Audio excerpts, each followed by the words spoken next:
A high school student in Tokyo sits at her desk at 9 p.m., notebook open, but she's not cramming. She closed her textbook 20 minutes ago.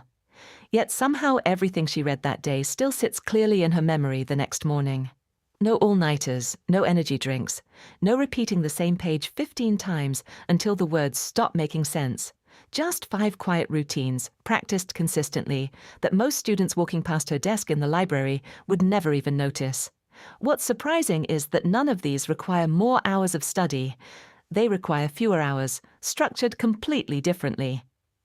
Stick around because Routine 3 is the one almost every student gets backwards without ever realizing it.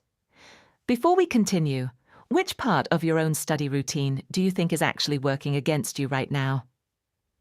Routine 1. Active recall over rereading. Most study sessions look exactly the same page read a second time, then a third, a highlighter slowly running out of ink, everything on the page starting to feel familiar by the end of the hour. That familiarity, though, is deceptive in a way most students never notice. Recognizing a sentence isn't the same as being able to reproduce it later, but the brain doesn't naturally know the difference. In Japan, this often looks different. Students frequently close the book completely after just one careful read, then test themselves instead, writing down whatever comes to mind before checking a single answer against the original text. Rereading feels productive because the material looks recognizable on the page. Recall, the act of forcing the brain to retrieve information without any help nearby is what actually makes memory stick long-term. Try this after the next page you read. Close the book completely. Write down 3 things you remember and resist the urge to peek until you're finished writing. Recall strengthens facts in the moment. How long that memory survives, though, depends entirely on something happening right after the studying stops. Something almost nobody thinks to do. Routine 2. Focused study blocks, not marathon sessions. 3 or 4 hours straight at a desk, phone resting nearby just in case something urgent comes up. Attention quietly draining somewhere around the second hour without anyone noticing it happening. It feels productive simply because so much time passed. The approach shifts noticeably in many Japanese classrooms and study halls.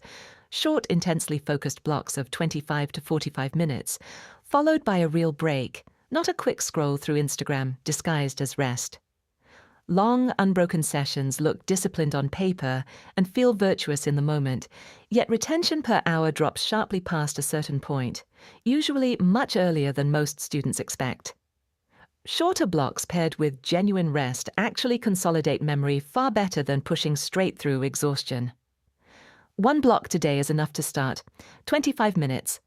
Phone in another room entirely, then a full 5-minute break with 0 screens involved at all. Focus during a study session clearly matters a great deal. What happens the moment that session actually ends matters just as much. And most students skip that part completely without a second thought. Routine 3. Teaching it out loud. Silent review feels like enough on the surface. Read the notes once more, nod along in agreement, move on to the next topic, feeling confident that understanding automatically equals memory. Japanese classrooms often push back hard against this exact assumption.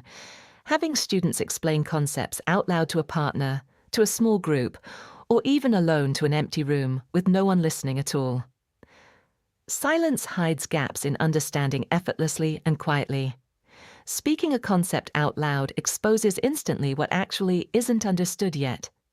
The stumbles, the awkward pauses, the moments where the right words simply refuse to come out in order. After studying any topic today, explain it out loud for 60 full seconds, the exact way you'd teach it patiently to a younger sibling who's never heard of it before. This one routine exposes every gap during the daytime, right when there's still time to fix it. A completely different routine entirely fixes memory while you're asleep, and it's the one routine almost everyone overlooks. Routine 4. Reviewing right before sleep.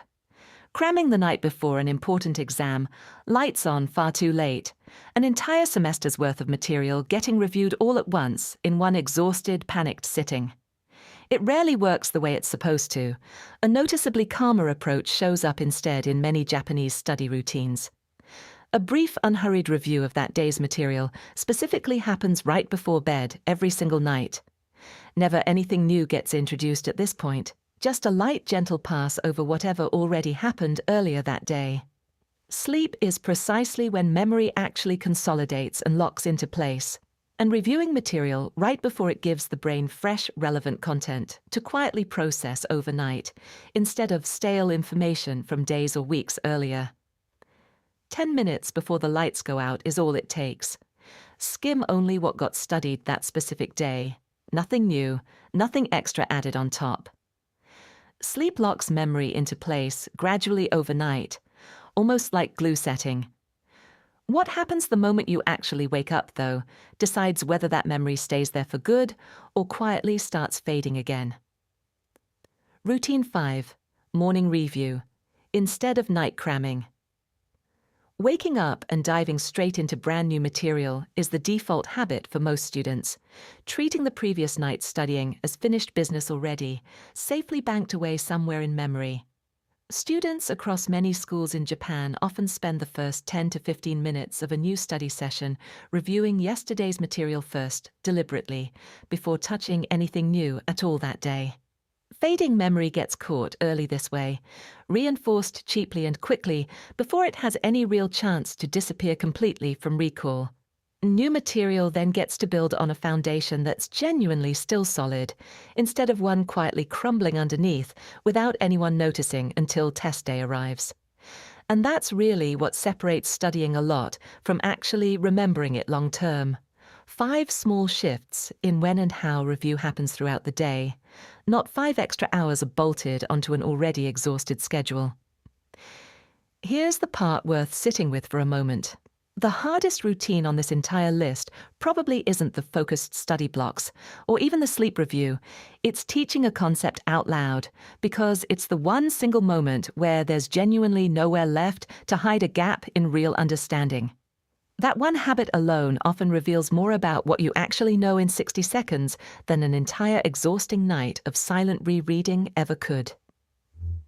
If you're wondering which one of these 5 routines would fix your weakest study habit starting tonight, there's one video that walks you through exactly how to build it into your own routine.